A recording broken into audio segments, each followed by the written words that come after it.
I don't want you to see failure as a disease. I want you to see it as a currency.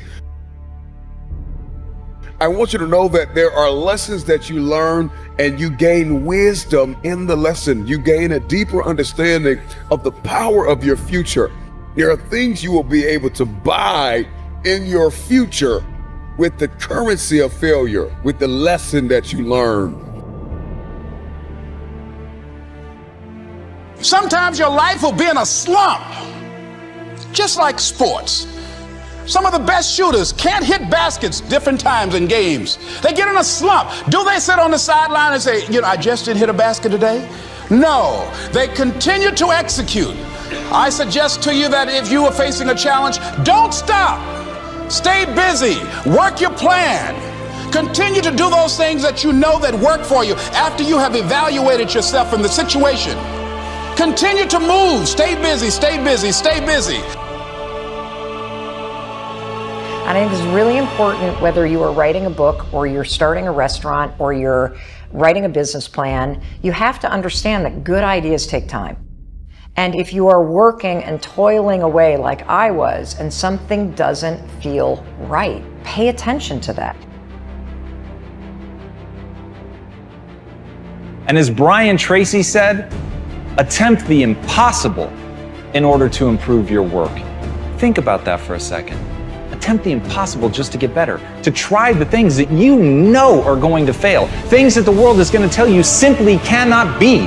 But even if it violates the laws of physics, if there's something in that attempt that you're going to learn, you owe it to yourself. You have a fucking moral obligation to try. Because all of the people that will lie in your wake are the people that didn't try simply because they didn't believe that they could do it. Take a look back over the last few months. Did you make some mistakes? How could you correct those for the future? Take a look back over the last year. Have you done it right or done it wrong? Let's correct it for the next year. Learn from your personal experience. Let's make the changes. Every now and then, you got to look in that mirror and say, you know what? My bad. My fault. My mistake. You got to have goals that take you to the brink. You are about to remodel you. You are about to rebuild you. A better version of you. Ain't nothing wrong with you, but we got to get you better. There's nothing wrong with you, but you got to improve. We may not be perfect people, we may not have perfect situations, but we are still significant nonetheless. And we have been blessed with a rich body of emotions. We have emotions. We're not like roses or plants or bushes that have life without feeling. We have feelings, and when we use them properly, they are very effective in motivating you toward your destiny.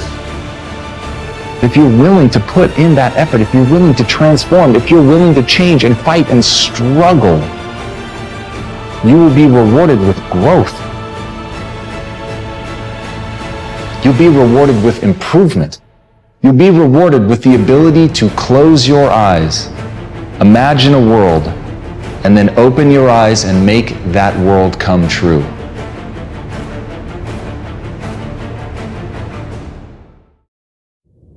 You need a value hierarchy. It's inevitable that you have a value hierarchy and that you look at the world through it, and that it should be well structured, and that there should be something of divine importance at the top. I would say what should occupy the top position is the realization, for example, that each person is of divine value, and that the most appropriate way of interacting with potential is by embodying and speaking the truth. That's not a bad way of briefly conceptualizing what might be at the highest pinnacle of the value structure. I would say that's what the logos is.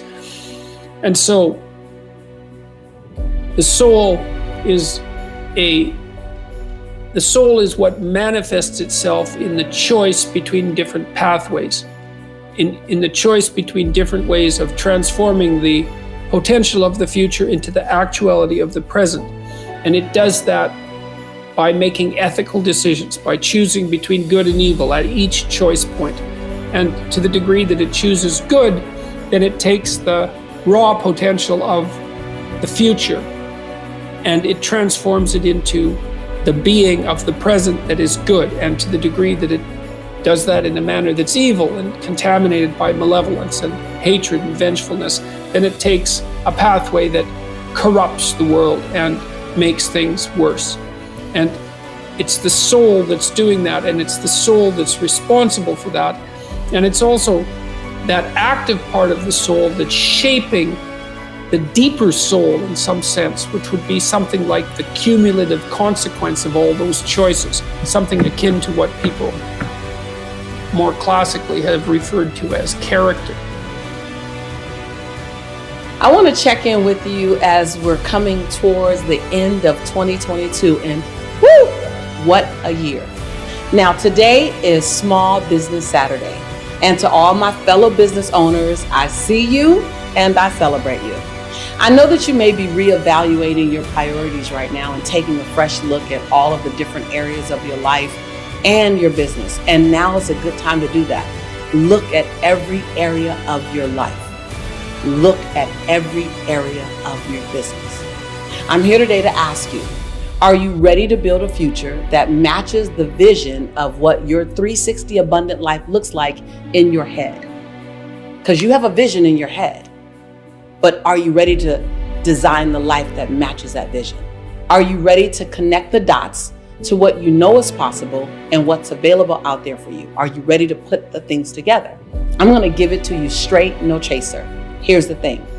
You can't just dream about your ideal life. I see that happening so many times. You can't just wish for your ideal life. You can't just Google download your ideal life. You can't ask Siri or Alexa for it. You cannot do that. You can't just talk about your ideal life. You have to do some things about it. For 5 years, all I was doing was living my dream in my head.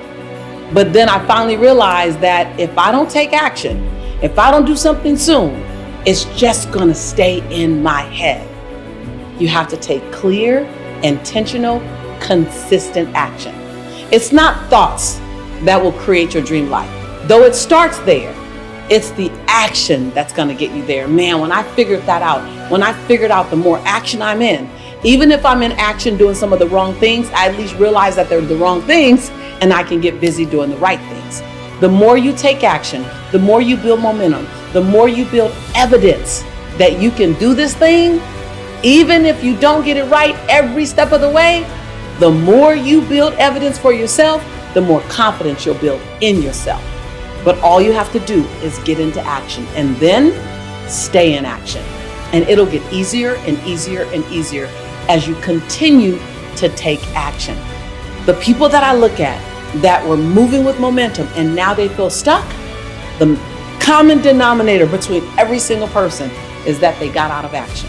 I promise you this, I'm your sister in this journey who is now living proof, and I'm not perfect, but I'm living proof that pretty soon, after enough action, you may even surprise yourself with your own extraordinary results.